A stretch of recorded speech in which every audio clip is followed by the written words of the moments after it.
Oi, eu sou a Isabela. Eu sou a Flávia. E você caiu no Angu de Grilo.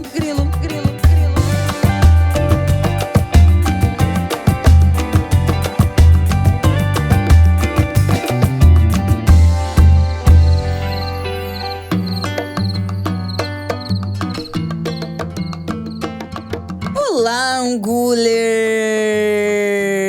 Mais uma terça-feira. Angu de Grilo está no ar, episódio 268. Tudo bem com vocês? Primeiro episódio agora de verdade desse ano de 2025, hein? Hoje o papo vai ser sério. Acabou a virada de ano, acabou a leveza, né? Acabou a leveza, Flavião. Como já era esperado. Eu venho alertando há algum tempo sobre esse ambiente tensionado, conturbado que estamos vivendo ou vamos viver em 2025. Começou. É isso, minha gente. Vamos para os assuntos aí desse episódio, dessa semana. A gente vai começar falando da Meta, né? O grande assunto aí da semana passada. Muitas novas e tenebrosas medidas que foram divulgadas pela Meta, que é a dona do WhatsApp, do Instagram, do Facebook, que anunciou uma mudança nos seus termos de uso, anunciou uma mudança em relação à checagem profissional nas redes e também o fim do seu programa empresarial de diversidade, equidade e inclusão. E já é uma prática aí que está disseminada na onda Trump em outras empresas também, outras empresas americanas. Então, vamos falar sobre isso, preocupante, alarmante, especialmente num país como o Brasil, que é um dos maiores consumidores de redes sociais do mundo, né? Do volume que a gente tem da nossa presença digital é impressionante. Então, neste ano, pré-ano eleitoral, né, como Flávia falou no episódio passado, a gente tem que estar atento a todas essas movimentações. No segundo bloco, vamos falar sobre esse incêndio em Los Angeles, uma situação horrível, catastrófica, impressionante. Já são 24 pessoas mortas até agora. Então, esse número ainda pode subir, ainda tem desaparecidos. Milhares de imóveis foram danificados ou totalmente destruídos. E vamos falar disso porque lá é inverno é seca. A gente está no verão, né, que é a nossa estação úmida aqui no Brasil, mas os nossos últimos invernos aqui também têm sido muito preocupantes, de muito fogo, de muita fumaça, de muita queimada. Acho que ninguém esqueceu, né, como foi o ano passado. Então, esse assunto é lá, mas também nos interessa, mas também é aqui. E aí, no último bloco, vamos juntar os assuntos que ainda sobraram para essa conversa, inclusive uma tragédia, né, um crime horrível que aconteceu, o assassinato de uma liderança do MST. Duas pessoas mortas, um jovem e em Tremembé, em São Paulo. Um líder. Isso. Os dois foram mortos a tiros, outras 6 pessoas foram feridas. Então vamos falar sobre isso e deixar aí os pop-ups também para esta nossa semana. Acho que é segunda semana útil de janeiro, mas agora que ainda estava de recesso, voltou. Acabou realmente, tirando para os estudantes e acho que para os professores que ainda estão de férias, o resto eu acho que todo mundo voltou neste momento. Então, vamos que vamos.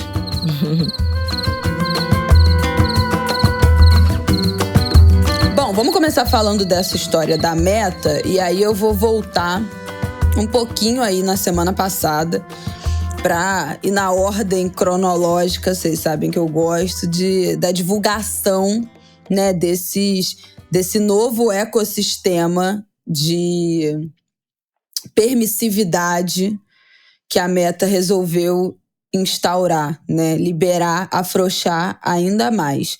Na terça-feira passada, eles anunciaram, né, o Zuckerberg anunciou num vídeo postado nas redes sociais, que vai acabar com o sistema de checagem de fatos feitas por empresas profissionais, por profissionais, né, da checagem, e vai substituir por um sistema de notas da comunidade, que foi o que aconteceu no X, né, no antigo Twitter, que era bastante atuante no que diz respeito ao cumprimento das regras, né, da plataforma, nos termos de uso, de vigilância de discurso de ódio, né, de inclusão de notas feitas, né, por profissionais ali rebatendo fake news.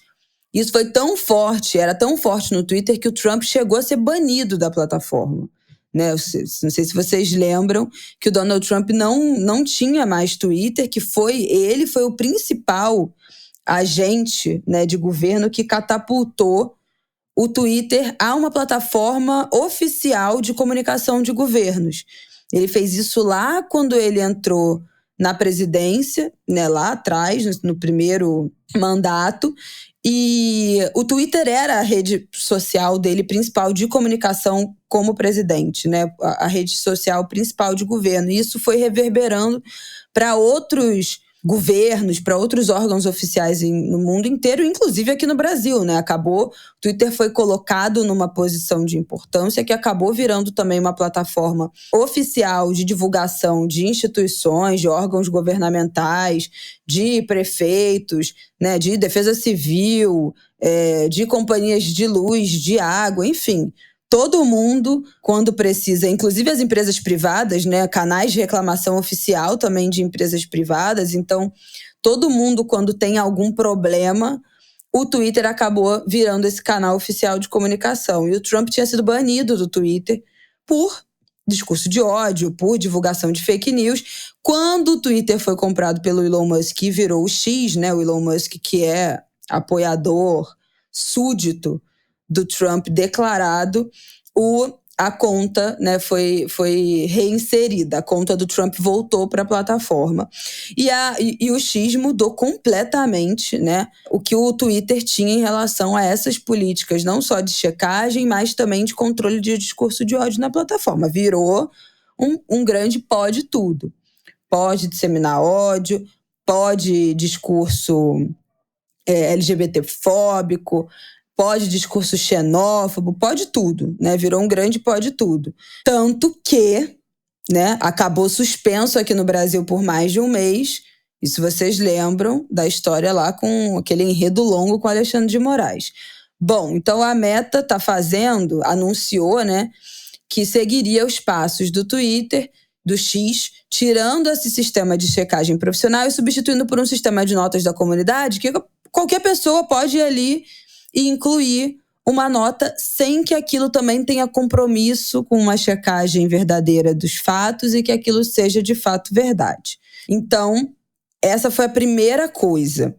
A segunda coisa foi a divulgação das mudanças nos termos de uso. Que aí, gente, é realmente das coisas mais horrorosas que eu vi nos últimos tempos. Eu não vou, obviamente, ler tudo, mas algumas das mudanças que foram divulgadas. Uma coisa horrível. Primeiro que passou a permitir afirmações preconceituosas relacionadas a padrão de gênero e conteúdos que defendam essa limitação baseada em gênero para empregos militares, policiais e de ensino, por exemplo, permitindo esse conteúdo relacionado também à orientação sexual, desde que seja fundamentado em crenças religiosas. Então, basicamente, se você estiver fazendo uma manifestação preconceituosa, misógina, LGBT-fóbica, fundamentando isso na sua crença religiosa, em nome de Deus, né, basicamente, você pode. Isso não é considerado uma violação dos termos de uso da plataforma. Aí tem, essa parte é surreal. Olha o que diz o texto. Também é comum que xingamentos a um gênero ocorram no contexto de separações amorosas. Nossas políticas foram criadas para dar espaço a esse tipo de discurso. Então, assim, se você tá se separando, se divorciando e tá com raiva da tua ex-mulher e quer xingar ela de tudo quanto é nome na rede social, isso aí pode. Porque esse tipo de discurso está permitido em casos de separação. É inacreditável que exista um texto que considere esse tipo de situação, né? Íntima e particular, e libere esse tipo de violência. E aí eles continuam. Em outros casos, discursos, incluindo calúnias que poderiam violar nossos padrões, são usados de forma autorreferencial ou empoderadora. Permitimos esse tipo de discurso quando a intenção da pessoa está claramente definida. Então, assim, também pode compartilhar conteúdo calunioso ou discurso contra outra pessoa, sem que isso viole os termos da plataforma, se isso for usado de forma autorreferencial ou empoderadora. Então, se você te caluniar o outro em nome do seu empoderamento, tá tranquilo. Também não viola os termos de uso. Se essa intenção não estiver clara, aí sim poderá remover esse conteúdo.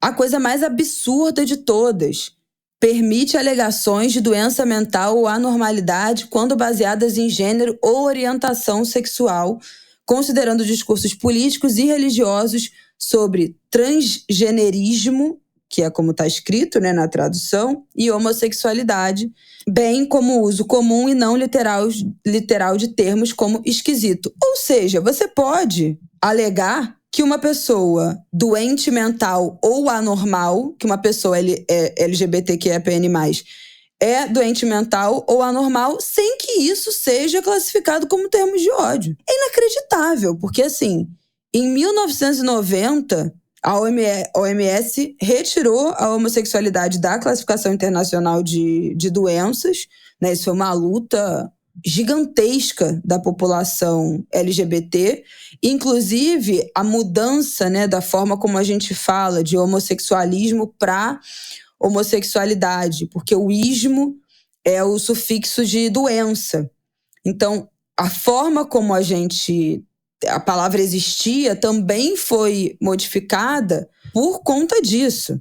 E, obviamente, né, você classificar uma pessoa LGBT como doença mental, como uma pessoa doente, é discurso de ódio, é violação dos direitos humanos, é violência. E já foi anunciado que isso não vai mais se enquadrar como discurso nas normas da plataforma. Enfim, a partir disso, várias mudanças já começaram a ser feitas. Então, no Facebook, em que tinha bandeirinhas, né, as cores lá das bandeiras em relação às letras, né, da sigla LGBT. Então, a bandeira do arco-íris, que era do orgulho gay, do orgulho LGBT. Lá no Facebook, essas alterações já começaram. Lá no Messenger, você tinha opção de mudar o tema do aplicativo, né, do Messenger, para promover ali a comunidade LGBTQIAPN+. Então, você tinha a bandeira LGBT, né, que é a bandeira do arco-íris, a bandeira com as cores do movimento trans e a bandeira com as cores do movimento de pessoas não binárias. E aí essas bandeirinhas tinham um nome, né? Esses temas tinham um nome. Era orgulho, transgênero e não binário. E aí o orgulho passou a ter o nome de arco-íris, né? Que é as cores do arco-íris. A bandeira, o tema do movimento trans, que era transgênero, virou algodão doce, que é aquela azul, rosa e branco. E não binário, que era amarelo em listras, né? Amarelo, branco, roxo e preto, passou a se chamar pôr do sol dourado. Então, essas alterações já foram feitas meio imediatamente, assim, a partir do anúncio dessas mudanças também do termo de uso. No dia seguinte, essas alterações já começaram a ser feitas. E aí, por fim até o momento, né? A Meta também anunciou que vai acabar com o seu programa de diversidade, equidade e inclusão. Bom, e dentro da nota, é muito impressionante que, assim, eu acho que o mais chocante desse fato, eu tô pegando aqui a nota, porque a vice-presidente, aqui, ó, foi na sexta-feira. E aí, além disso, para fechar pelo menos por enquanto, né, essas ações da Meta. Na sexta-feira da semana passada, um porta-voz da empresa confirmou para a Associated Press que estava encerrando também o seu programa interno de diversidade, equidade e inclusão. Bom, eles dizem em nota que não vai ter mais uma equipe focada em diversidade e agora vai se concentrar em como aplicar práticas justas e consistentes que mitiguem o preconceito contra todos, não importando a sua origem. Também disse que encerrou a política de contratação que estabelecia, né, um grupo diversificado de candidatos para uma posição que estivesse aberta. Tomou uma decisão, e aí a justificativa que eles dão é que o termo diversidade, equidade e inclusão se tornou carregado, em parte porque é entendido por alguns como uma prática que sugere tratamento preferencial de alguns grupos em detrimento de outros. Gente, é inacreditável, não é a única, porque outras empresas recentemente também restringiram os seus programas de diversidade lá nos Estados Unidos, incluindo o McDonald's, a Ford, né, de carro, o Walmart, uma fabricante de equipamentos agrícolas chamada John Deere, e outras, e tem mais, não são as únicas. Uma gestora de ativos chamada BlackRock abandonou também um grupo de estudo climático. Então, não só, né, a inclusão, a diversidade e a equidade nas empresas no sentido de contratação, né, e diversidade dos seus quadros de funcionários, de colaboradores está em baixa, mas também as empresas já nem disfarçam mais que não vão fazer o greenwashing, já estão abandonando também as políticas que se fingiam interessados, né, em pensar o meio ambiente. Bom, a Amazon, Boeing também já estão abandonando essas metas de diversidade, ESG, né? Em português a gente fala ESG também? Ou tem que falar em inglês? Pode fazer ESG que significa ambiental, social e governança, né? Em inglês. Isso. Que são essa área que muitas empresas adotaram, colocaram como metas da empresa, né, se preocupar não só com o lucro, com a venda de seus produtos, mas também com esses impactos, essa governança ambiental, social e corporativa de governança. Isso tem a ver com boas práticas, né, de preservação do meio ambiente, de responsabilidade social, de transparência, inclui também dentro desse pacote essa responsabilidade com diversidade. E um beijo, tchau. Já estão muitas virando as costas. Para fechar esse assunto, e aí eu vou jogar para a Flávia Oll, a AGU, né, a Advocacia Geral da União, notificou a Meta na última sexta-feira por conta das declarações, pelas mudanças da plataforma, dando 72 horas para o escritório brasileiro da Meta responder se e como essas alterações vão acontecer e funcionar aqui no Brasil. Se isso também se aplica aqui, como é que essa história de acabar a checagem vai funcionar também no Brasil, porque isso nos interessa muito, porque nós somos um grande produtor de fake news, nosso país, nossa sociedade, especialmente em épocas eleitorais. Então, assim, é muito triste. A gente já tem visto na internet, né, uma outra pessoa profissional do mundo corporativo, né, criadores de conteúdo que também trabalham debatendo esses assuntos de diversidade, de equidade, de inclusão, a galera que trabalha falando sobre meio ambiente, dizendo, né, de forma individual, a partir da sua experiência, do seu olhar para esse meio, como as empresas estão implicitamente, de forma muito silenciosa, terminando com qualquer preocupação que tinham em relação, que foi criada e com relação à diversidade e meio ambiente nos últimos anos. A gente teve um boom desse assunto, né, a partir ali da pandemia, da morte do George Floyd, daqueles protestos, daquele grande momento do mundo, né, que parecia ser uma virada nesse assunto, né, de inclusão, de diversidade de pessoas, de orientação sexual, de identidade de gênero, de raça, de crença, de classe. Então, tudo ficou por um tempo, em algumas empresas, óbvio que não todas, pensado para ter um pouco mais de equidade entre todos esses grupos minorizados. Mas acabou. Então, o que a gente via sendo comentado por alguns profissionais de que as empresas, inclusive no Brasil, não estavam mais interessadas em pensar a diversidade, agora o Mark Zuckerberg deixou claríssimo, não resta nenhuma dúvida, de que ele não só não está mais interessado nesse assunto, como vai fazer de tudo para permitir que o discurso de ódio aconteça sem nenhum tipo de restrição em suas plataformas. E isso tem um impacto muito grande para nós que somos ferrenhos usuários do WhatsApp, do Instagram e do Facebook. Então, é extremamente preocupante. Eu acho que essas normas vão valer para o Brasil, né? A Meta ainda não respondeu formalmente o governo, a AGU, né, que mandou esse ofício, mas, ao que tudo indica, também isso vai se espalhar para a plataforma no mundo todo. E é o começo de mais um momento tenebroso que a gente vai viver em relação, de novo, a um crescente ambiente de vale tudo na internet e de discurso de ódio irrestrito, num momento muito delicado, que é esse 2026 de novas eleições presidenciais no Brasil. Então, assim, só tenho a lamentar e achar muito triste de ver isso de fato se concretizando e entender que não sei, realmente não sei, e aí já jogo para a Flávia essa pergunta, se tem solução, né? Se a solução que tem, né, como aqui no Brasil, seria fazer o que fez em relação ao X, derruba, enquanto não obedecer ou permitir restringir conteúdos de discurso de ódio, tem como derrubar, tira do ar, é só isso, é simples assim? Tem como ter uma política diferente, né, de termos de uso para um país do que para outro? Isso eu sei que tem. Eles vão ter interesse nisso? Eu acho que não. Mas os efeitos que a gente já começa a sentir dessa eleição do Trump, que toma posse, inclusive, né, na segunda-feira que vem. É triste.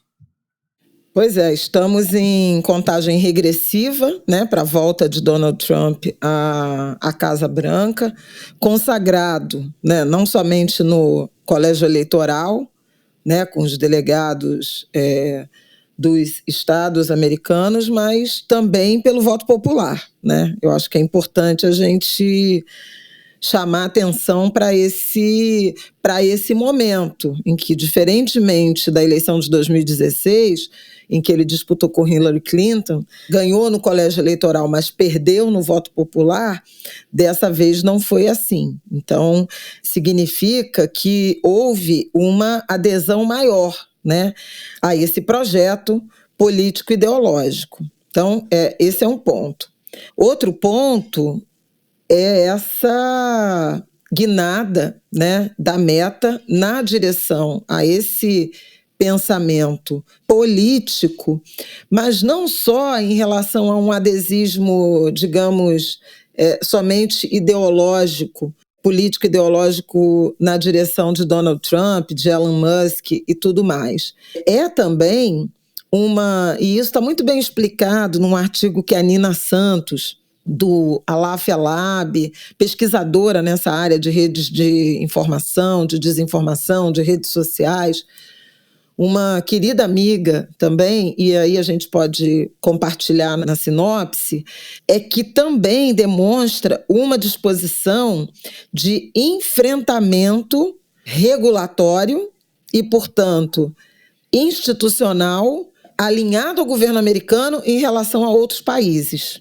Então, é mais do que só uma mudança de comportamento da empresa, mas é também um compromisso a esse enfrentamento no que a Nina chama de uma transição de anteriormente declarada de interesse público a uma postura declarada de interesse privado. E isso é importante, é muito relevante, em razão não somente das ameaças, do risco político ou social de violações de direitos, mas também à luz de plataformas que não querem ser controladas e que estão associadas à circulação de informação e à trabalho e renda de muita gente no mundo todo,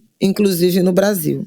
Então, quando a Isabela faz essa pergunta sobre é simples como o Alexandre de Moraes nos fez crer no que diz respeito ao X, descumpre determinações judiciais, descumpre a legislação e aí é bloqueado, é bem mais complexo. Isso porque não há comparação entre a influência, o peso, o impacto da Meta em relação ao X. A Meta tem no mundo o primeiro, o terceiro e o quarto maiores alcances em termos de usuários ativos. O Facebook é o número 1, o número 2 é o YouTube, o número 3 é o Instagram, o número 4 é o WhatsApp. E empresas, profissionais, né, empreendedores usam essas redes sociais muito mais, não tem nem comparação com o X ou o antigo Twitter, como trabalho e renda. Elas são plataformas de trabalho e geração de renda. Isso eleva muito o custo político e até institucional de um poder, por exemplo, o poder judiciário, de interromper esse fluxo de trabalho. Aliás, esse foi um debate que apareceu na época do X, dizendo, peraí, porque o Elon Musk não cumpre as determinações, todos os usuários ficarão sem acesso à plataforma, sem ter cometido nenhum tipo de violação? Então, assim, tem debates éticos, jurídicos e políticos relacionados a isso. Por isso, a situação, nesse momento, ela é mais delicada. Num primeiro momento, a gente falou muito da questão da checagem, né? E, obviamente, isso também tem um impacto imenso.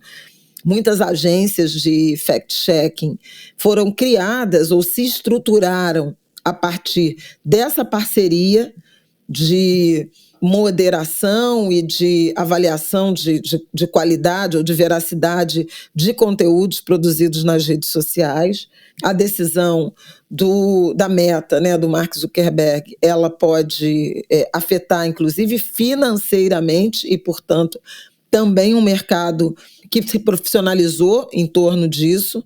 Não é por acaso que agências de checagem de informação divulgaram uma carta aberta à Meta, ao Zuckerberg e as sociedades, né? E a comunidade internacional, chamando atenção para esses riscos e esclarecendo uma desinformação que estava na origem daquele vídeo do Mark Zuckerberg, quando ele diz que as agências, a checagem tinha viés político e havia perseguição, interdição de uma linha de pensamento. Primeira informação que eu acho relevante a gente difundir é que, a Meta jamais deu às agências de checagem o poder de retirar ou de reduzir alcance de conteúdos avaliados como falso. Então, o procedimento era fazer a checagem a partir da identificação, né, da multiplicação de determinadas mensagens e entregar a Meta. E a empresa decidia se tirava do ar ou se reduzia o alcance em razão do potencial de desinformação. 2, as empresas que trabalhavam, enfim, com a Meta, eram todas ligadas, associadas a uma organização internacional, a Rede Internacional de Fact-Checking, ou de agências de checagem, que tinha o papel de assegurar que não havia viés político e que havia compromisso de seguir metodologia muito clara e padronizada. Então, é mentira, né, sobre viés e sobre poder de retirar conteúdo. Isso é importante ser esclarecido.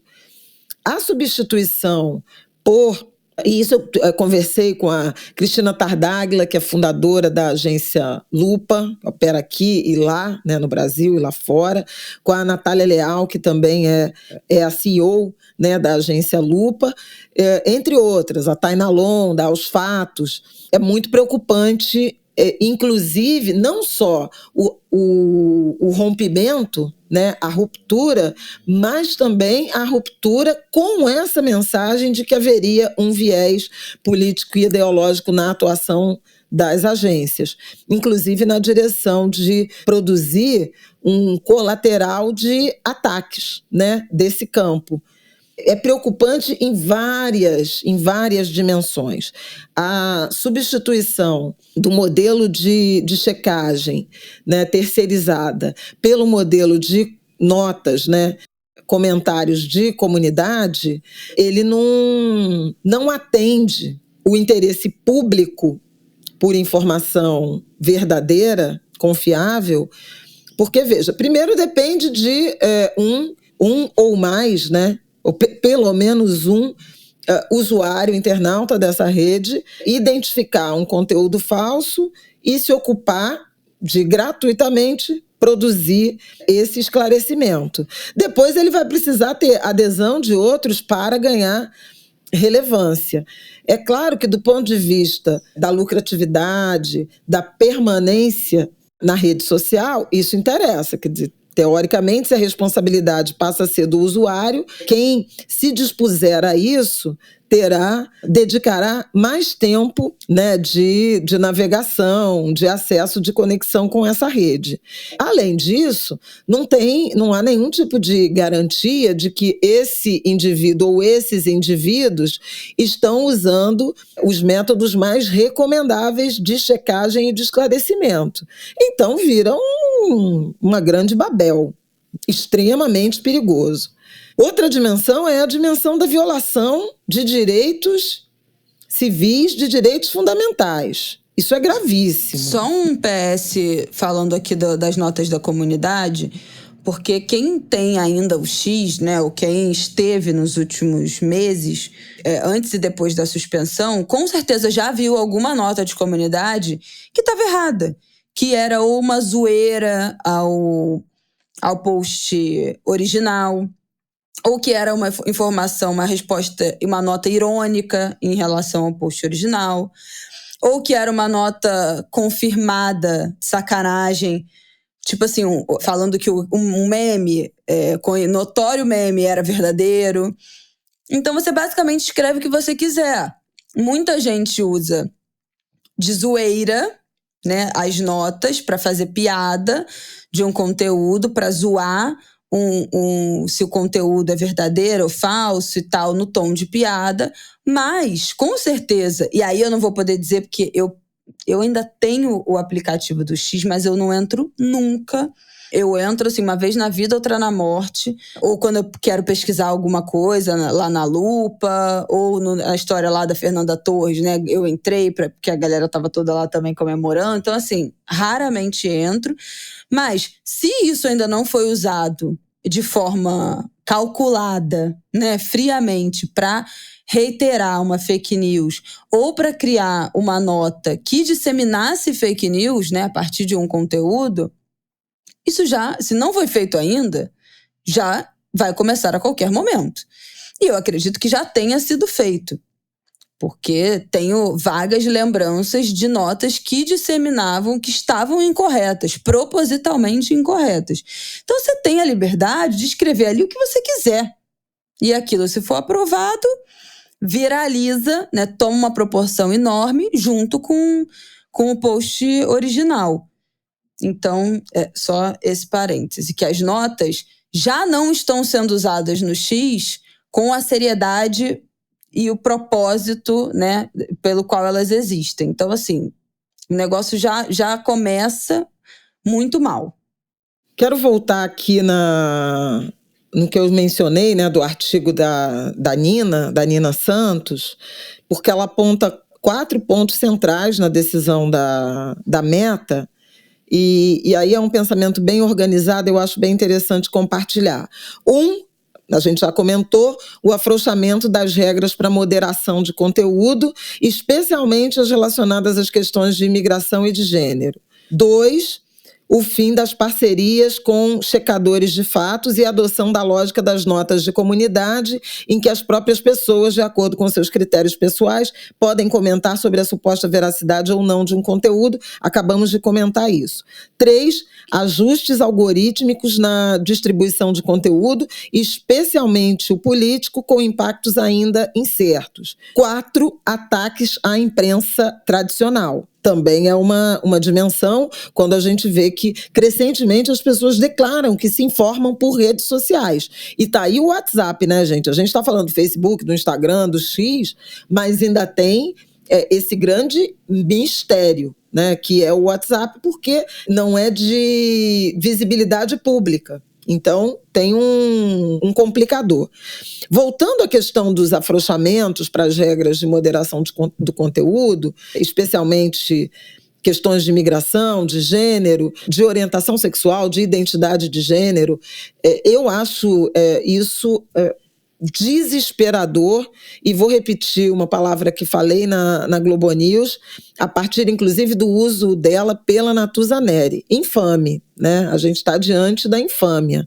Permitir conteúdos de desqualificação, ataque, ofensa, relacionados inclusive à doença, coisas que já estão superadas, né? Faz 30 anos que a OMS, Organização Mundial de Saúde, descartou qualquer possibilidade de relacionar homossexualidade à doença mental, a transtorno mental.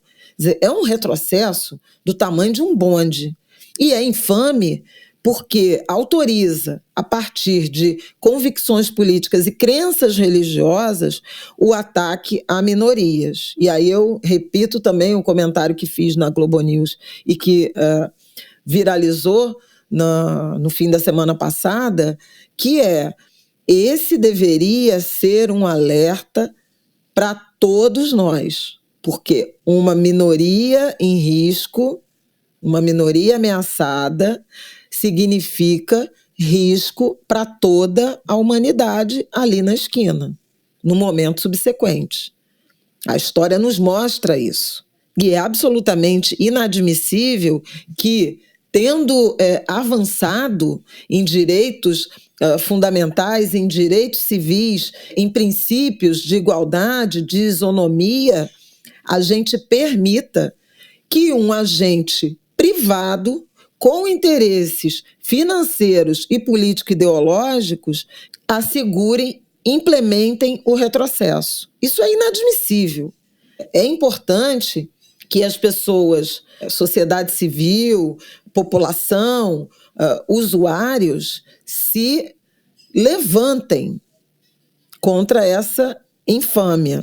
E aí, o que a gente está vendo no Brasil? A gente viu posições muito fortes no Supremo Tribunal Federal, em particular do ministro Alexandre de Moraes, mencionando que parecia que a gente tinha virado essa página ou superado esse tema do ódio a partir das redes sociais, e não viramos, né? E essa mudança é mais um indicativo da ameaça de decisões judiciais na direção de impedir esse retrocesso, e a gente tem a Advocacia Geral da União representando, né, convocando a Meta a dar explicações, inclusive à luz de Código de Defesa do Consumidor ou de toda a legislação brasileira. Mas, eu repito, não é tarefa ou não será tarefa tão simples, não que tenha sido simples, mas tão trivial, não que tenha sido trivial, quanto a interdição, o bloqueio do X, pelo tamanho do alcance e pelo peso que essas plataformas, em particular o Facebook, o Instagram e o próprio WhatsApp, tem na geração de trabalho e renda. São milhões no Brasil, milhões de brasileiros que têm seus negócios, seus empreendimentos, suas relações comerciais, atendimento ao consumidor feito via essas plataformas. Além disso, o próprio acesso à informação, o que nos leva a mais preocupação em relação à disputa política, né, campanha eleitoral, e que também deve despertar a preocupação das autoridades eleitorais. A gente lembra que de 2022 para cá, o Tribunal Superior Eleitoral tem feito inúmeros esforços no enfrentamento à desinformação, às fake news, a esses conteúdos incentivados, impulsionados de mensagem política ou de disputa política, com acordos tendo sido feitos e resoluções tendo sido publicadas. Por exemplo, proibiu o impulsionamento de conteúdo 2 dias antes das eleições, até um dia depois, um mecanismo mais rápido, né, de retirada de conteúdo danoso. A gente viu, por exemplo, o Pablo Marçal, talvez seja o exemplo mais recente, né, quando daquele conteúdo, daquela falsificação contra o Guilherme Boulos, que o Instagram retirou, né, a postagem. A gente viu retirada também de perfil por abuso, né, de poder econômico do Pablo Marçal pela Justiça Eleitoral, e isso também pode ser comprometido quando a plataforma assume uma posição de enfrentamento às autoridades. E a Nina faz essa análise.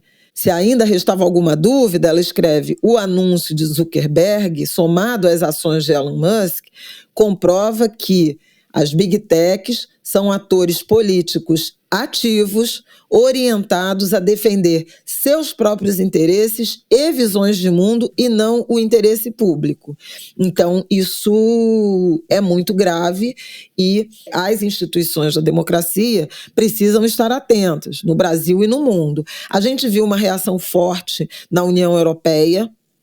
A gente vê uma Austrália que também impôs, né, regulação às redes sociais e responsabilização também, enfim, ameaçada. E a gente vê o Brasil, inclusive o Zuckerberg faz referência a tribunais secretos, né? Eu acho que ele fala isso.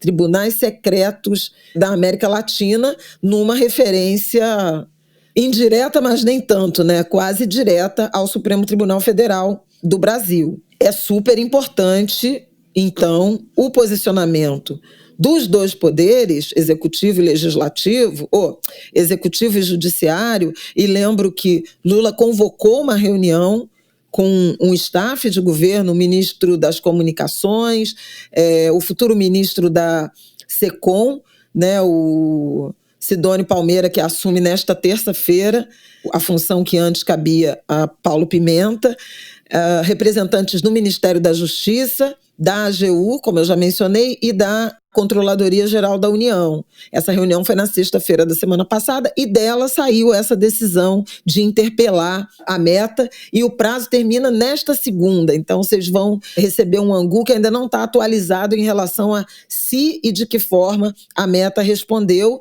sobre os questionamentos em relação às novas diretrizes alcançarem, violarem a legislação vigente de direitos fundamentais e constitucionais do Brasil.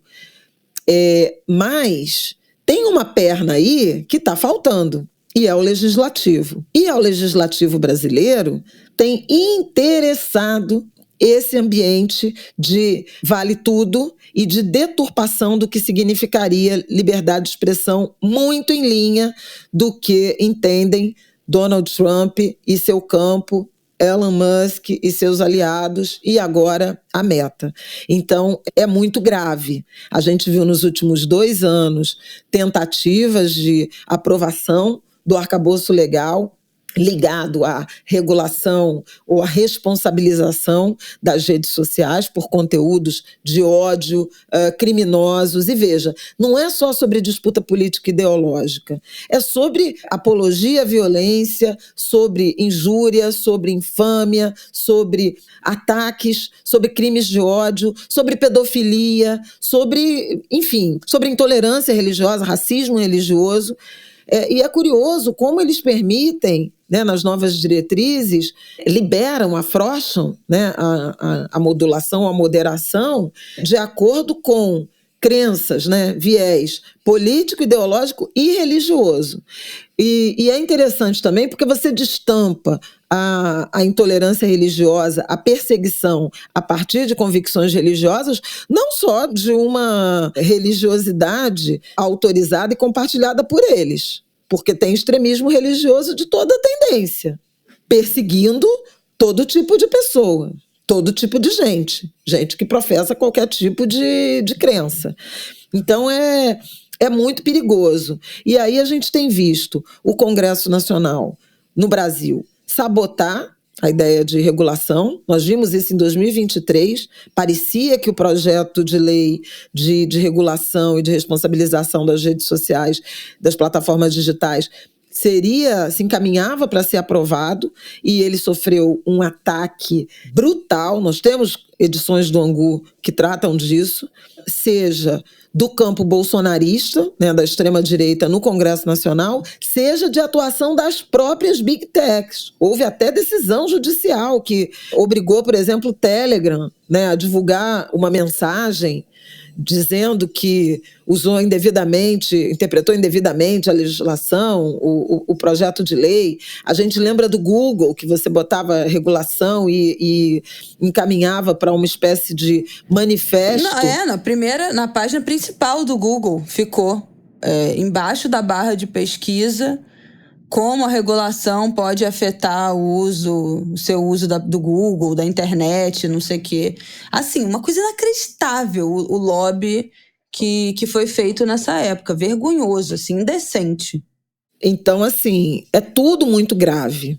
E a gente não tem, pelo menos até aqui no Brasil, não parece haver disposição do ponto de vista do poder legislativo. Significa que executivo e judiciário, se assumirem a linha de frente dessa resistência, vou chamar assim, serão alvo dos ataques desse campo, diante de uma omissão dolosa do legislativo. Estamos com recesso, na volta haverá a escolha, né, a eleição dos novos presidentes da Câmara dos Deputados e do Senado Federal, mas ninguém está vendo muita perspectiva de uma mudança de tendência, de uma mudança de vento nesse tema.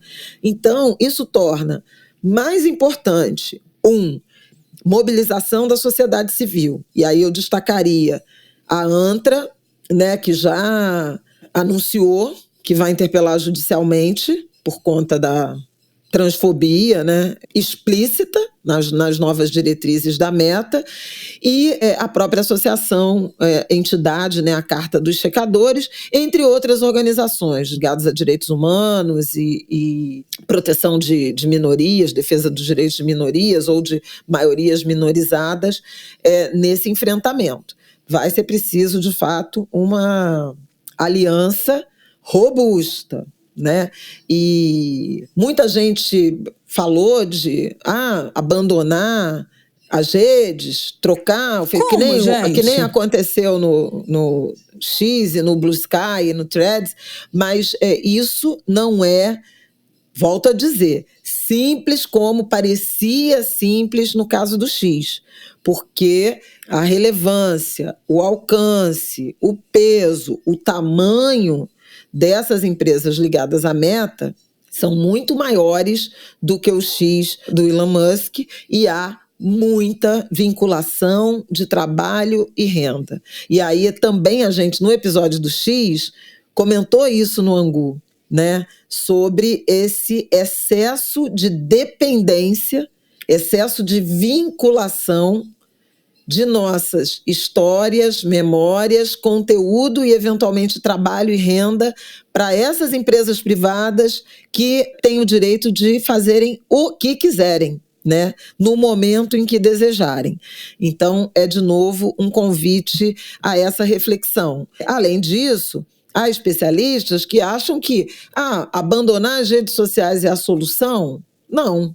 Há quem pense assim, então vou largar isso para perder relevância. No X, até o X perdeu alguma relevância, mas é uma situação diferente. E, no caso da Meta e de quem mais venha a aderir a essa nova falta de princípios e valores, né? Há uma recomendação de não, tem que estar na disputa, tem que se manter lá e reagir, né? Em razão do tamanho da importância dessa arena. É como defender a democracia com passeata, com voto, seja lá o que for. Então, é um momento realmente difícil. Eu acho que um último eixo que eu comentaria com vocês é sobre a questão também do alinhamento internacional. Na declaração do G20, da reunião do G20, eu acho até que a gente comentou aqui também no Angu, aquela declaração dos chefes de Estado que vieram ao Rio em novembro do ano passado, havia referência à responsabilização e à associação também, ou a atuação, ou o uso das plataformas digitais como difusoras de crimes de ódio, de misoginia, de LGBTfobia, né, de transfobia, de homofobia, de racismo, de intolerância religiosa, e o quanto aqueles chefes de Estado se comprometiam também a debater e a enfrentar isso. O presidente Lula, que desde que assumiu, né, o terceiro mandato, tem vocalizado, né, essa necessidade de um alinhamento internacional e de uma regulação que vá além, né, transcenda as fronteiras brasileiras, deve continuar nessa atuação, a expectativa, inclusive, de esse assunto ser levado ao BRICS. O Brasil assumiu a presidência do BRICS e vai ter também uma cúpula, provavelmente em julho. Então, há essa expectativa. E uma também necessária, esperada, né, tomada de posição de organizações multilaterais. A ONU à frente. Mas não é uma tarefa fácil, é um alinhamento que se irmana, né, a esse discurso político-ideológico supremacista, não é exagero dizer, de Donald Trump, de desqualificação da diversidade e até da soberania dos países, né? Na semana passada repercutiu muito fortemente as declarações dele sobre o Panamá, sobre retomar o canal do Panamá, sobre tomar ou comprar a Groenlândia da Dinamarca, sobre tomar o Canadá. Muitos pesquisadores acadêmicos, analistas, veem semelhanças em palavras, atitudes, discurso ao supremacismo expansionista de Hitler, nos anos 30, na Alemanha, ou ao imperialismo da colonização, dos impérios coloniais. Isso é muito grave, né?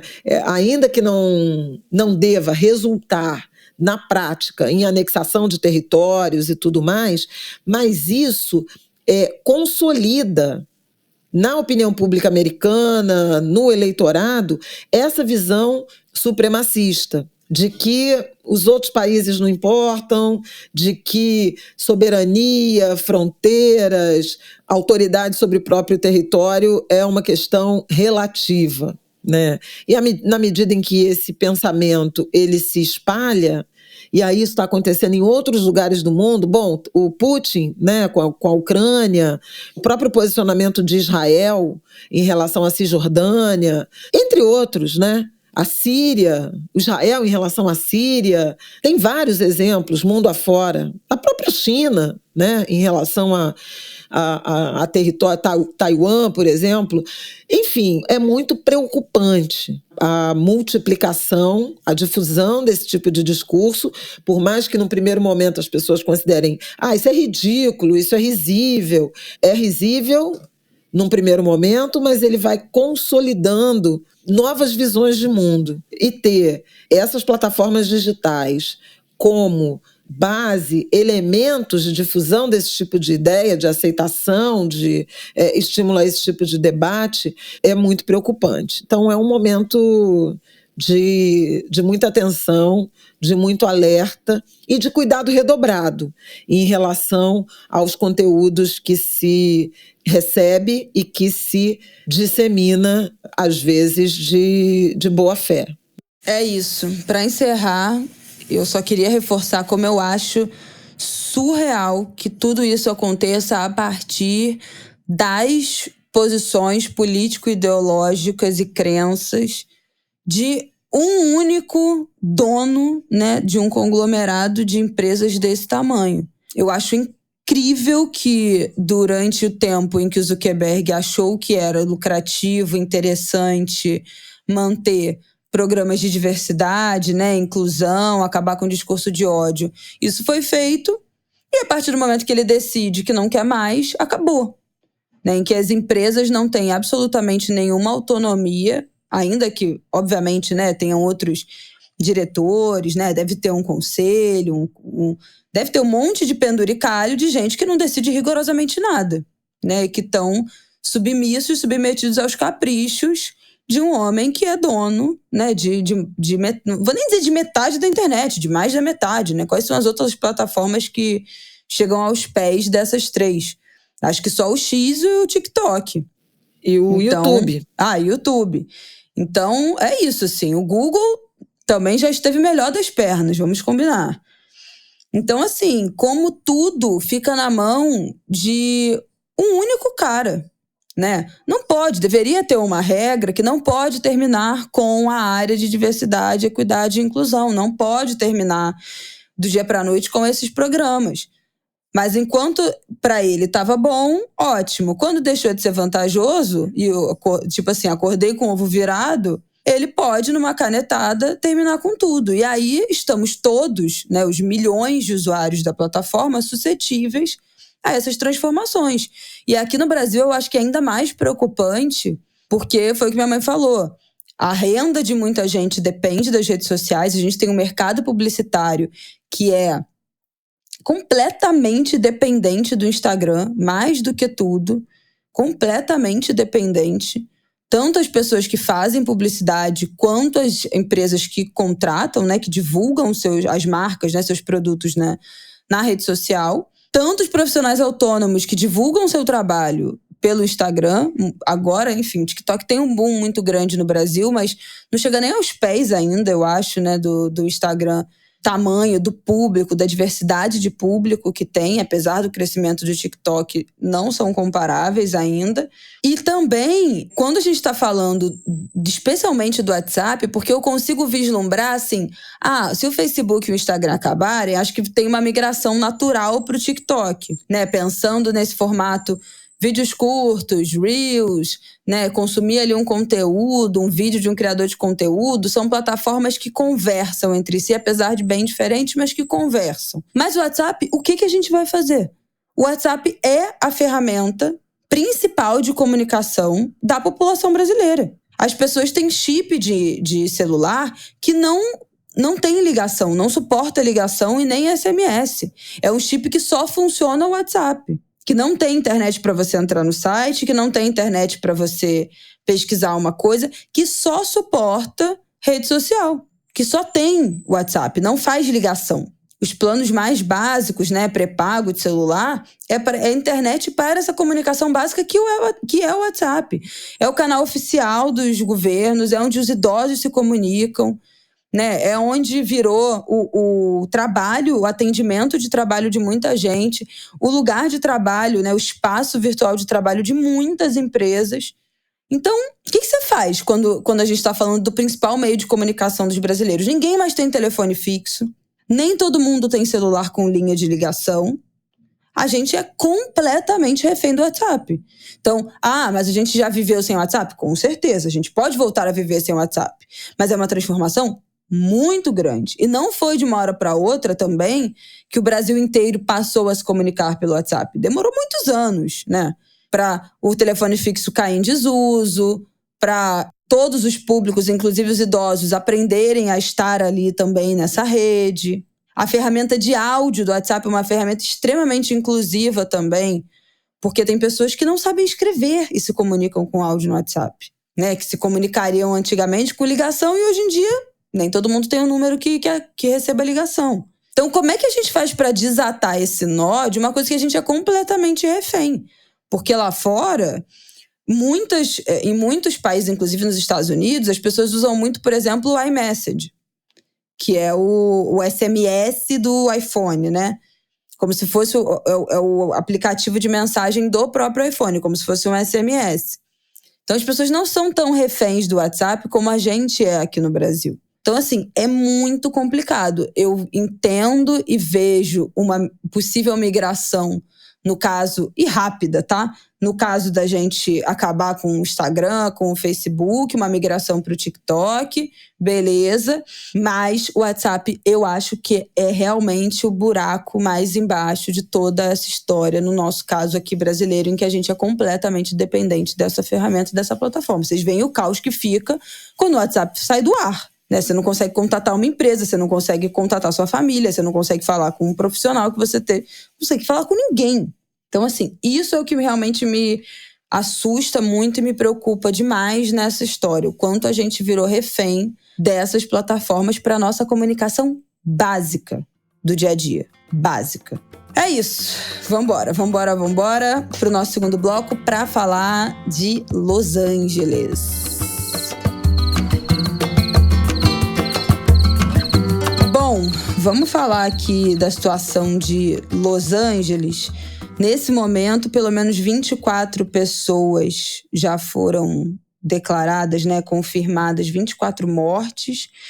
Os ventos estão voltando e isso é extremamente preocupante e deixa a situação ainda mais crítica lá em Los Angeles. Bom, vamos voltar aqui, de novo, para essa nossa linha do tempo.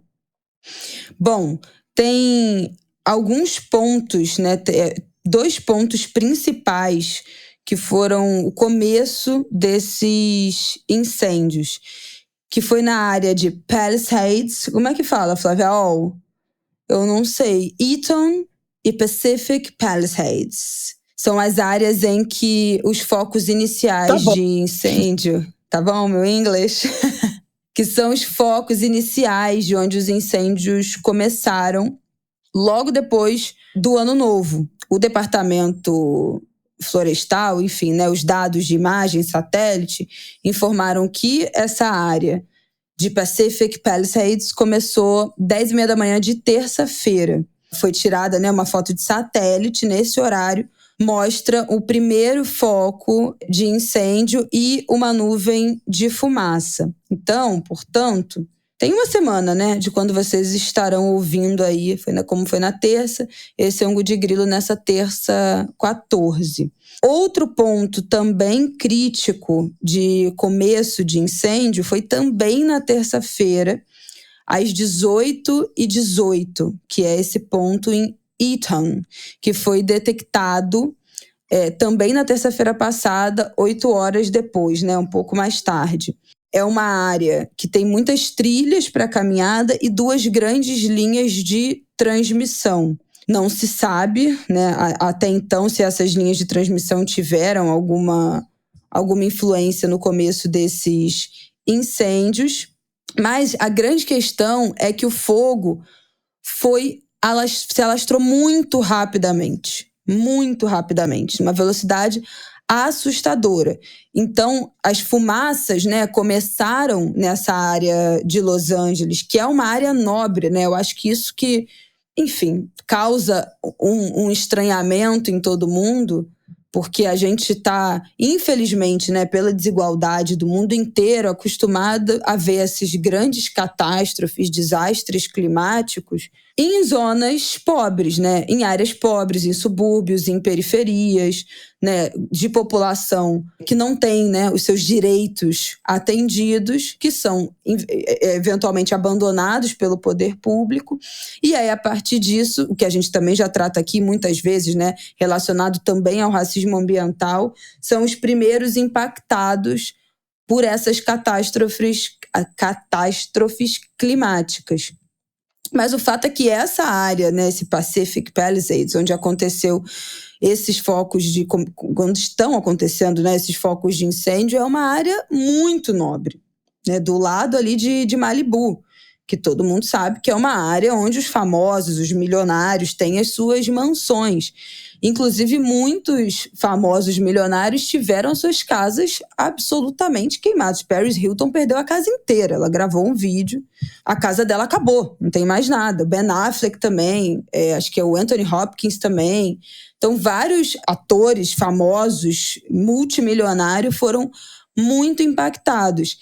E aí, em 25 minutos, o fogo cresceu e cobriu uma área de mais de 80 hectares, que é o equivalente aí a 112 campos de futebol. E nas horas seguintes, se espalhou, destruiu casa, teatro, restaurante, loja, comunidades inteiras, casas.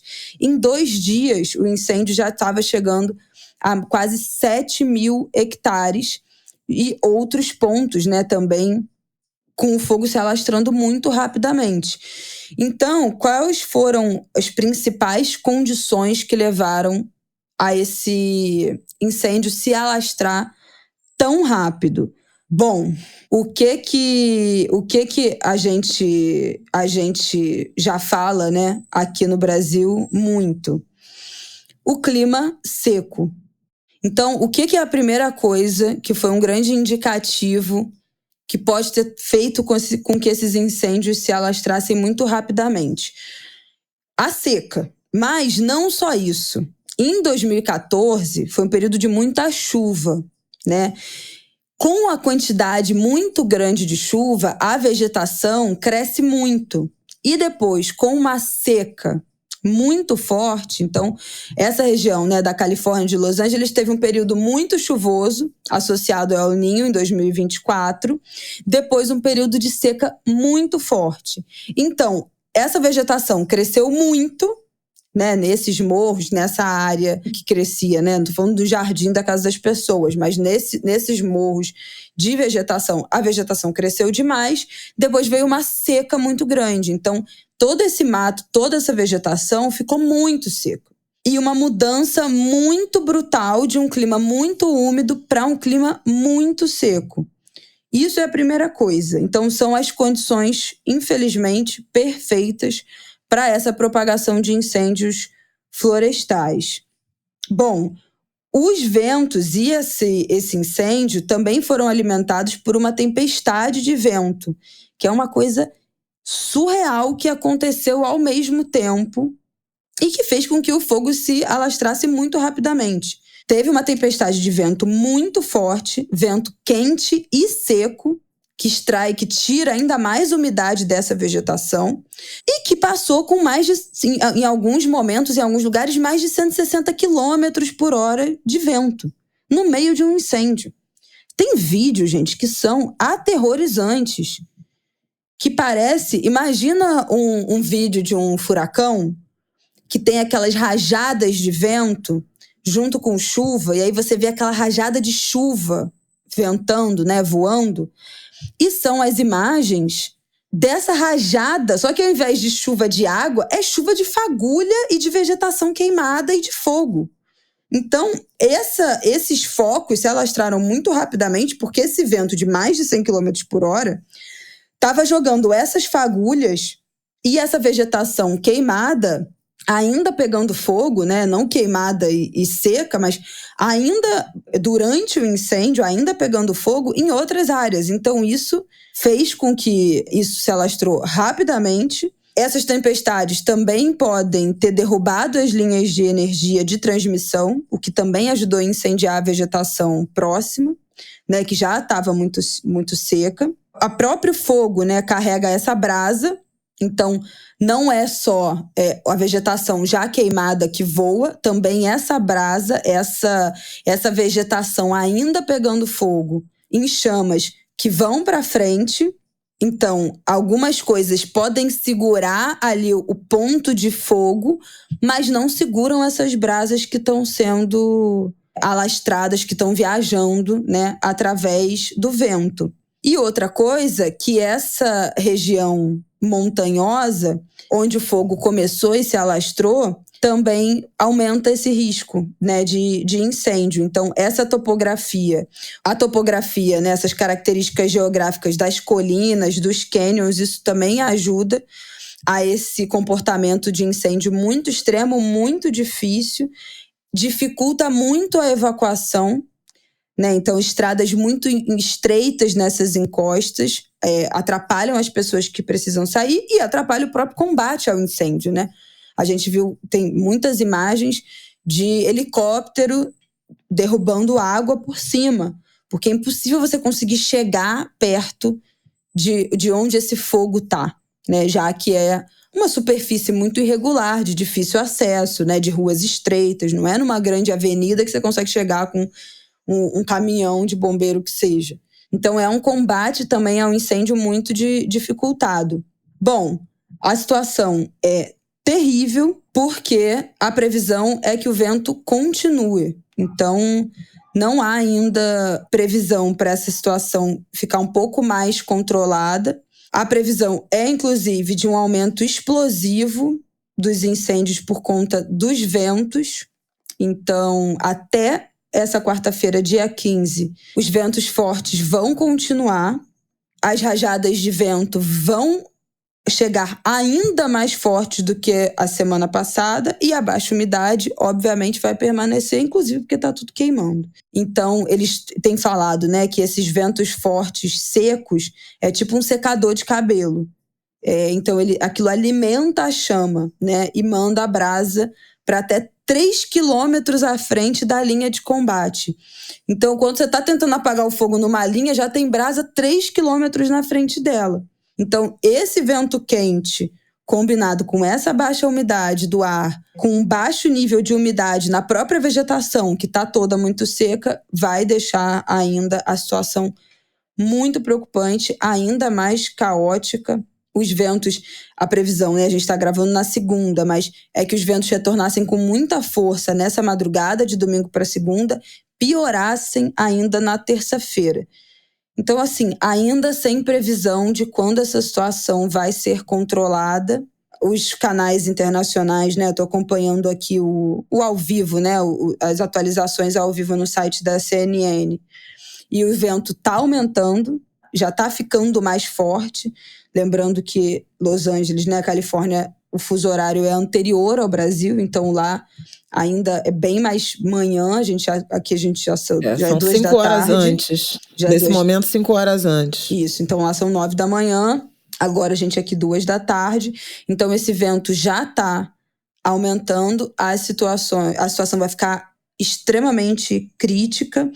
Mais de 92 mil residentes foram submetidos à ordem de evacuação. Outros 89 mil estão em estado de alerta, podem ter que evacuar a qualquer momento. Toda essa região, né, de Ventura até San Diego que já é na bordinha ali da fronteira com o México, precisa se preparar para uma eventual ordem de evacuação.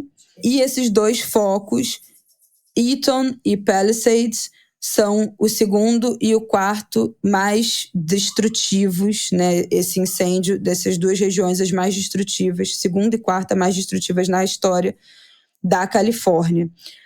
A área que já foi queimada agora já é uma área maior do que a cidade de Paris. Então, para a gente ter um pouco de noção do tamanho disso tudo, né? Tem uma terceira área também de foco de incêndio, que é Hearst. E você vê, né, que se você vira o mapa, né, o Palisades é bem na costa, né? É ali Malibu, é aquela praia de frente para o mar. Eaton é mais para dentro, né? É aquele morro que fica por trás ali também, aqueles morros por trás do letreiro de Hollywood. E Hearst fica em uma outra ponta, formando um triângulo, mas é um foco bem menor, pelo menos até o momento. Fora isso, né, com a ordem de evacuação, preocupação em relação a saque, aumento de violência, saque em loja, saque em supermercado. Mais 50 pessoas já foram presas também. Enfim, essa é a situação que deixa uma pulga atrás da orelha e um estado de alerta para a gente aqui também, né? porque no Brasil, ano passado, a gente viu como é que foi, né, a situação das queimadas. A gente falou muito disso aqui no Centro-Oeste, em São Paulo, a fumaça que ficou, a gente debateu muito a qualidade também do ar. Isso já é um assunto que especialistas também já estão alertando para essa região da Califórnia. Um cuidado, uma preocupação também das pessoas estarem aspirando essa fumaça, né, essas partículas de vegetação queimada, como isso fica em suspensão no ar e as pessoas respirando isso, o dano para a saúde respiratória, a sobrecarga, obviamente, também no sistema de saúde agora e depois, num país em que não há SUS. Então, o quanto isso pode desonerar as próprias pessoas que, enfim, vão perder tudo e ainda vão ficar, eventualmente, com uma saúde debilitada, como o país e o Estado vão se organizar a partir disso. Muito triste e muito preocupante para a gente entender o que nos espera, né, é óbvio que os fenômenos climáticos não são iguais em todos os lugares do mundo, mas o medo também é relativo ao que a gente viveu ano passado, que foi muito sério, muito triste, muito preocupante. Então, começo de ano em estado de alerta máximo, de novo, para essas transformações, mudanças e caos climático no mundo inteiro. No caso brasileiro, a gente está observando aí a entrada, efetivamente, né, vai ser um ano de Laninha e como todos os anos de Laninha, expectativa de muita chuva. E já estamos observando isso, né, na Bahia, em Pernambuco e em Minas Gerais. Em Minas Gerais, no fim de semana, 10 mortes em razão de chuvas excessivas, né, em Ipatinga e desmoronamento, um assunto também recorrente aqui, das nossas encostas ocupadas, com um grande número, né, de brasileiros, sobretudo de baixa renda, vivendo em áreas de absoluto risco de desmoronamento, de escorregamento, e sem muitas delas, a maioria, né, dessas pessoas, sem algum sistema de alerta, de orientação por parte do poder público. Na semana passada, falei com o Ismar Madeira. O Ismar foi para Los Angeles cobrir a entrega do Globo de Ouro e está preso lá até hoje porque emendou com a cobertura dessa tragédia dos ventos, das tempestades de vento, né? A Isabela já falou praticamente tudo, mas uma coisa que me chamou a atenção é que os alertas, né, que ele recebeu, quer dizer, ele não é um morador de Los Angeles, isso a gente já falou em outras ocasiões nos Estados Unidos. Porque até agora nada, né? Até agora nada. Semana passada eu estava na Serra recebendo alerta de chuva aqui na cidade do Rio. E é isso. Porque o nosso sistema ainda é pelo CEP, né? Você tem que cadastrar um CEP para receber informações de alertas da região de cada CEP. Então, se você não é do território e chega lá como turista, numa viagem de trabalho, coisas assim, se houver um alerta, você não... Aqui no Brasil você não tem condição de ser informado. E em vários países do mundo, Estados Unidos, né, obviamente entre eles, é disso que a gente está falando, o fato de você se conectar numa rede local te deixa apto a receber essas orientações, e em alguns casos em várias línguas. O Japão, por exemplo, tem também um sistema muito eficiente, e o Ismar dizia que ele estava se deslocando, por exemplo, para Pasadena, que uma área também fortemente afetada, né, por esses incêndios, e começou a receber avisos, SMS repetidos, determinando a saída, a retirada, o deslocamento. E embora ele tenha comentado que não havia exatamente orientação sobre para onde ir, eram orientações de retirada. Então, tem ali algumas ressalvas. A situação é muito grave, ela é muito grave porque nos últimos anos, né, a gente tem visto a intensificação desses fenômenos, os incêndios são cada vez mais extensos e danosos, e muitas seguradoras deixaram de aceitar a cobertura. Então tem muita gente desprotegida na direção de perder seu patrimônio, casa, bens, memórias, e não ter renda e nem nenhum tipo de cobertura de proteção para repor essas perdas. Então é muito grave. No fim de semana se falava em 150 bilhões de dólares já de prejuízo. Esse número aumentou certamente, vai aumentar, porque o horizonte é esse. Teve comunidades, bairros inteiramente destruídos, dizimados.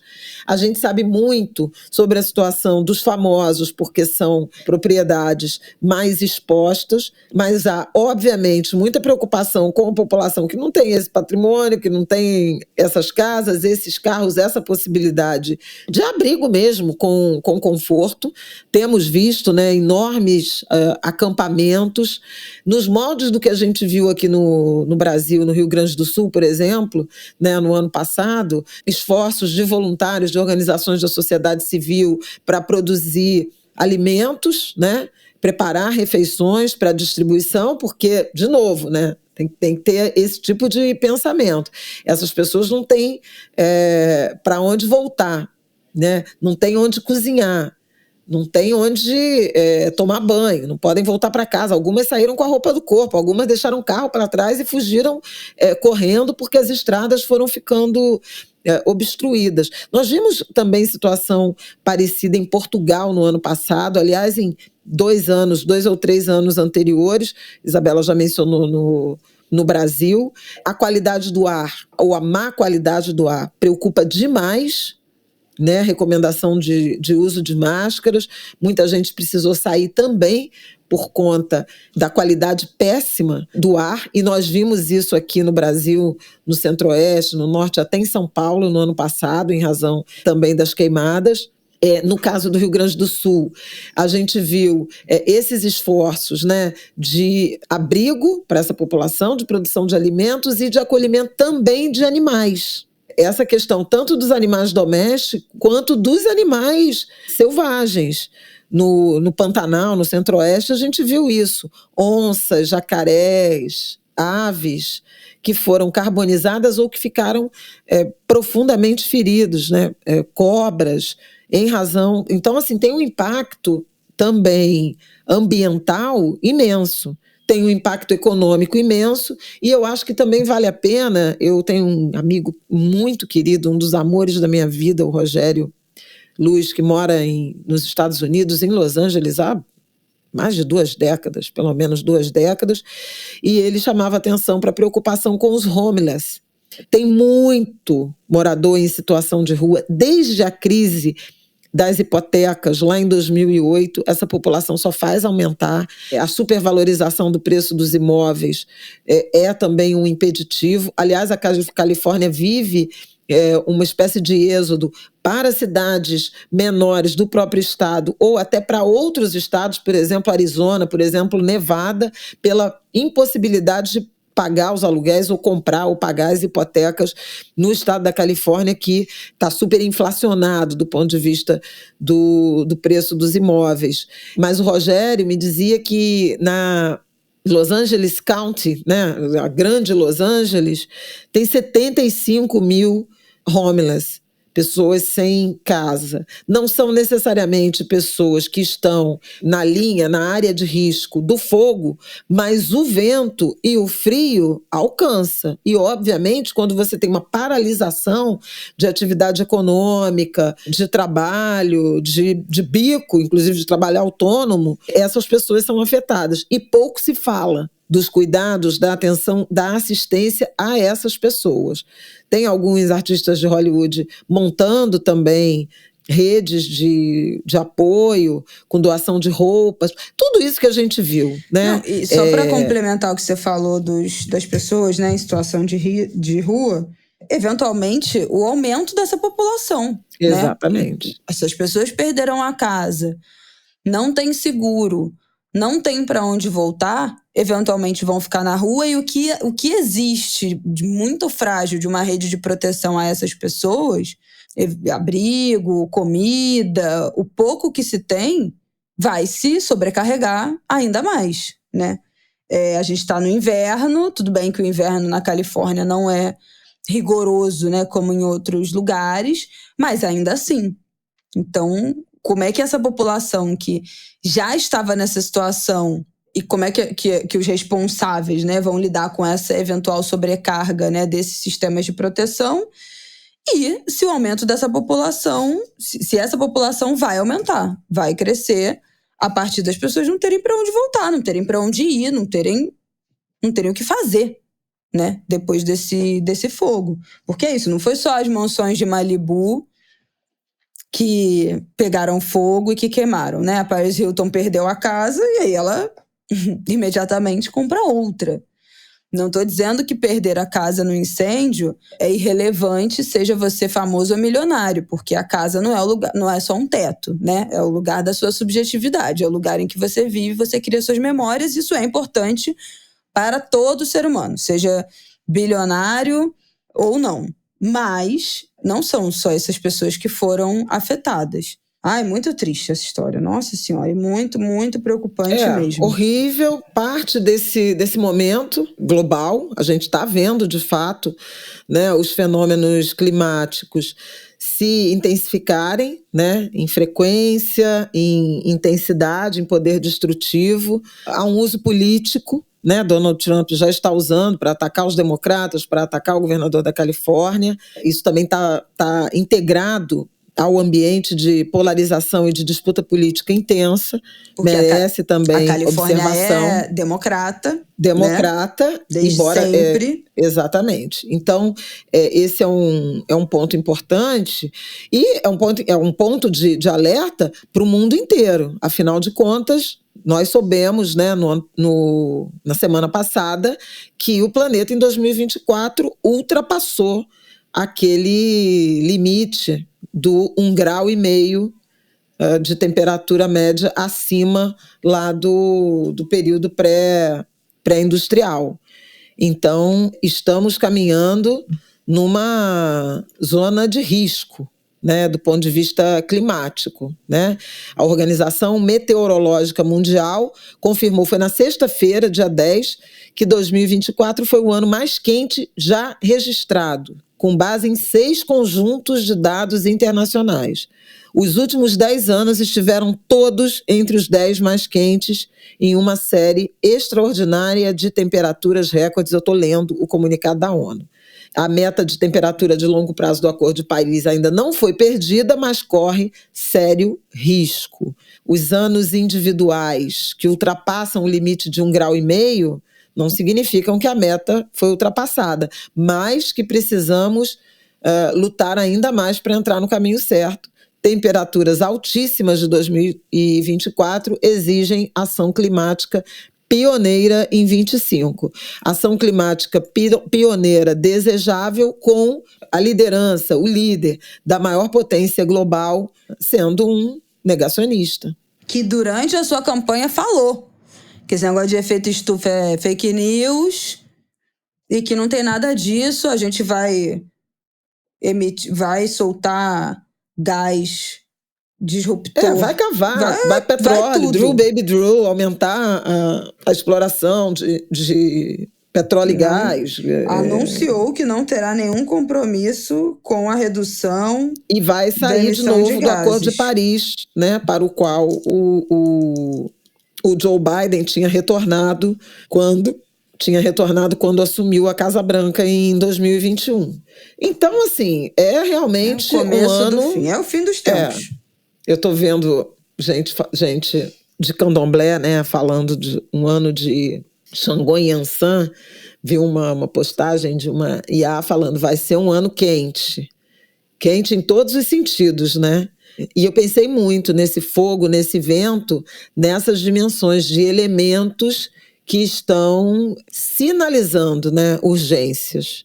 Eu acho importante também a gente estar conectado nos significados simbólicos, né, desse momento. Eu acho que é isso, né? É isso! Vamos então para o último bloco para a gente encerrar esse episódio.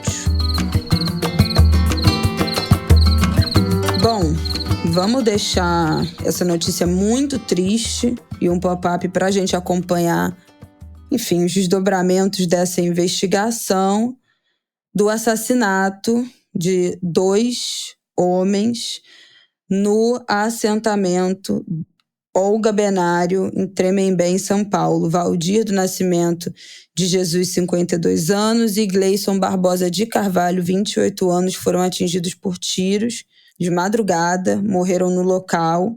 O Valdir, além, né, de ser produtor rural, era uma liderança local do MST. Esse ataque aconteceu na última sexta-feira, dia 10. Os corpos foram enterrados, né, os dois foram enterrados no último domingo passado.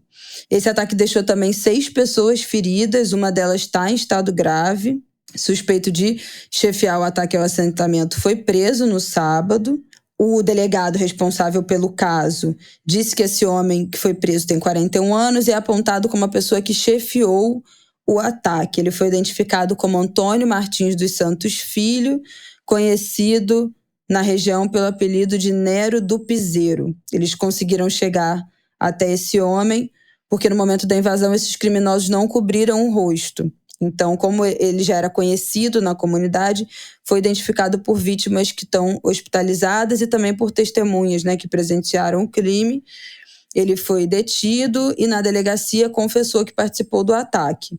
E agora a investigação segue, né, procurando os outros comparsas. Ainda não tem uma estimativa de quantas pessoas cometeram, né, o ataque. Ele só confessou, mas, enfim, confessou, foi reconhecido, mas ainda não se sabe exatamente qual era o tamanho desse grupo que cometeu o ataque e o motivo ainda é investigado, mas aparentemente tem relação com uma disputa por um lote desse assentamento. É isso. É muito triste porque o Brasil é um país extremamente violento, com lideranças comunitárias, com defensores de direitos humanos. Isso não é novidade, né? Com líderes de comunidades tradicionais, com povos indígenas, com líderes quilombolas. A gente já falou aqui N casos, Mãe Bernadette, Dom Phillips e Bruno Pereira. Então a gente tem falado muito isso aqui, né? Lideranças indígenas também sendo assassinadas, comunidades indígenas, comunidades quilombolas sendo atacadas por garimpeiros, né? Por grileiros em disputa de terra. Então é mais uma página lamentável nessa história do Brasil de perseguição e ataque e morte de lideranças comunitárias que raramente, quase nunca, chega a um desfecho, a algum sentido de justiça, né, em nome de quem perdeu a vida e das pessoas que perderam, né, um líder, um amigo, um tio, um pai, um filho, por conta desses ataques. Então, acho que, enfim, é acompanhar, né, e ver quantas outras pessoas envolvidas serão presas. Mas o que já se perdeu, né, a vida do Valdir e do Gleison não vai voltar.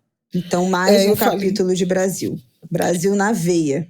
Eu estava de plantão no fim de semana, né, na Globo News, e falei no sábado com o João Paulo, que é um dos líderes, né, um dos dirigentes nacionais do Movimento dos Trabalhadores Sem Terra, e ele me deu alguns esclarecimentos que eu falei na TV e acho que vale a pena repetir aqui. Em primeiro lugar, não se tratava de uma área invadida, porque há um discurso, né, de ódio ao MST, que também precisa ser enfrentado e rebatido com informação objetiva.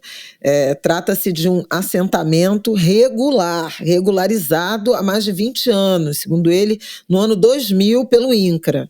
Então, veja, não se trata de invasão de área pública, de propriedade privada, de ocupação indevida.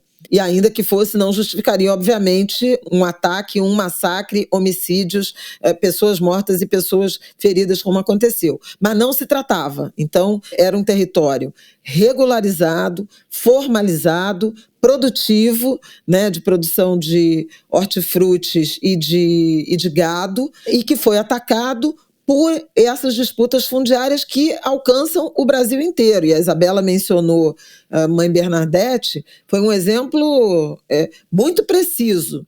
São territórios que são alvos do interesse da especulação imobiliária e, eventualmente, também do domínio por grupos civis armados da milícia e do tráfico de drogas.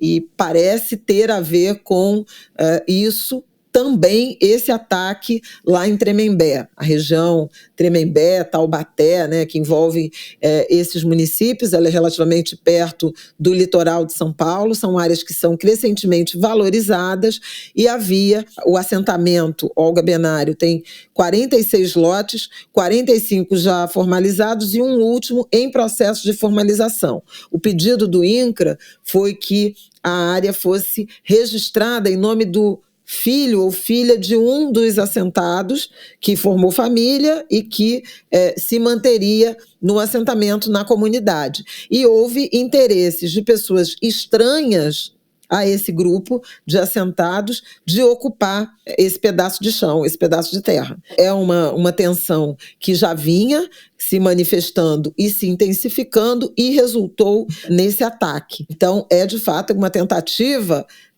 avessa, né, de invasão de um território em processo de regularização de um assentamento regular. O que o João Paulo me disse é que outros assentamentos já regularizados do MST têm sido alvo do mesmo tipo de tensionamento que aconteceu nesse assentamento de Tremembé, e o movimento tem pedido o apoio das autoridades. O Ministério da Justiça determinou que a Polícia Federal abra inquérito, porque como é a área de assentamento pelo INCRA federal, haveria uma atribuição também da Polícia Federal.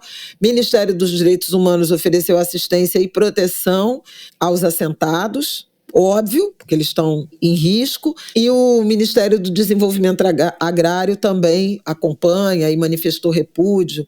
A ministra Macaé Evaristo e o ministro Paulo Pereira, inclusive, compareceram ao velório das duas vítimas. Há uma comoção muito grande em relação ao assassinato do Valdir, que é um líder reconhecido pelo movimento e, segundo o João Paulo, um grande especialista em agroecologia. Então, além dessa vida perdida, né, há também o pesar por esse capital humano que desaparece, né, pelo conhecimento, pela capacidade de orientação. Então é tudo muito, muito grave. É mais um episódio de violência homicida num país que, infelizmente, é marcado pela violência homicida entre líderes de movimentos sociais e defensores de direitos humanos. É um país profundamente violento e homicida no que diz respeito à disputa fundiária. E isso desde a chegada dos portugueses, né? Essa é uma realidade que marca, que atravessa a história brasileira e que continua se repetindo. É fundamental que o poder público investigue, julgue, puna esses indivíduos, também como um alerta pedagógico que seja capaz de desestimular outras agressões assemelhadas.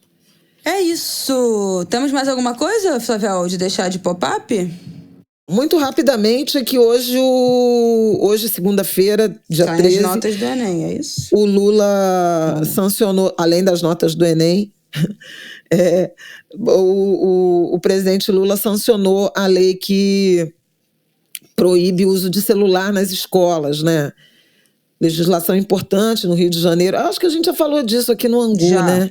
No Rio de Janeiro tem um resultado muito satisfatório e, então, essa legislação está entrando em vigor.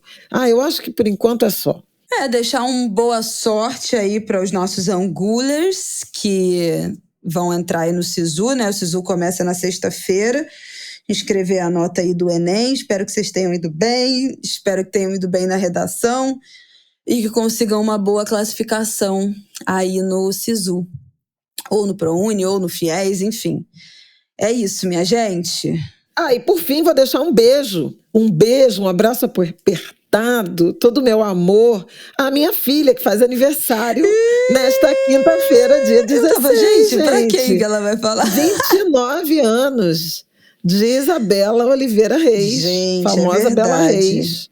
Mãe do Martin, também dia conhecida. 16, meu aniversário, capricorniana Podcaster, raiz. influencer, jornalista e agora também costureira. Aprendiz de costureira, vem aí. Ó, minhas metas do ano, Angulas, estou botando em prática, tá? Minha máquina já chegou, já estava hoje de manhã fazendo uns pequenos reparos em roupas minhas que estavam descosturadas. E vem aí minha nova era, meu novo hobby, a costura. Modista, que chamava antigamente. Amando, exatamente. Então, parabéns! Ai, muito obrigada! Obrigada, mãe, te amo. Te amo já muito, agradeço. Que Iemanjá te guarde, proteja seu ori, te acompanhe e que Xangô te cubra toda a proteção nesse ano, viu? Xangô, Inhansã, os orixás do ano te guardem, te acompanham, te protejam. Obrigada. Angulas, já agradeço. Sei que ganharei muitos parabéns dos nossos Angulas amados. Já agradeço de antemão, adoro fazer aniversário. Tenho estado bem desanimada para festas. Eu era muito animada para fazer festa de aniversário. Depois da pandemia, isso realmente se perdeu. Mas eu gosto muito desse recomeço aí de ciclos. Gosto muito do meu aniversário ser perto do ano novo, que eu sinto que eu ainda estou nesse clima aí de recomeço. Então, para mim, é uma virada dupla. E é isso, 29, gente. Ano que vem faço 30 anos. Gente, agora, como eu posso ser uma mulher de 29 anos? Meu Deus. Tá, nem parece. Nem parece. Black don't crack, black don't crack. Ô, gente, muitos beijos também. Salve São Sebastião, né? Dia 20. Nosso padroeiro aqui no Rio de Janeiro. Alô, cariocas. Salve Oxóssi, padroeiro do Rio de Janeiro. São Sebastião. Dia 20 é dia de milho de Oxóssi.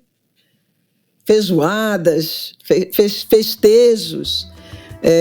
Romarias e procissão na igreja do padroeiro, que é o padroeiro da cidade. Na Bahia, São Sebastião é Ogum, né? Não, ao contrário, é São Jorge. No Rio é São Sebastião. Oxóssi que é São Jorge na Bahia. Salve São Sebastião, santo lindo, top, querido.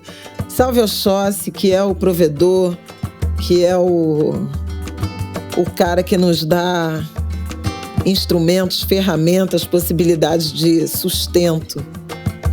Então, com essa me despeço. Um beijo, Angulers. Boa semana pra vocês. Terça que vem a gente está de volta. Bom final de semana. Beijo. Beijão, beijão, beijão.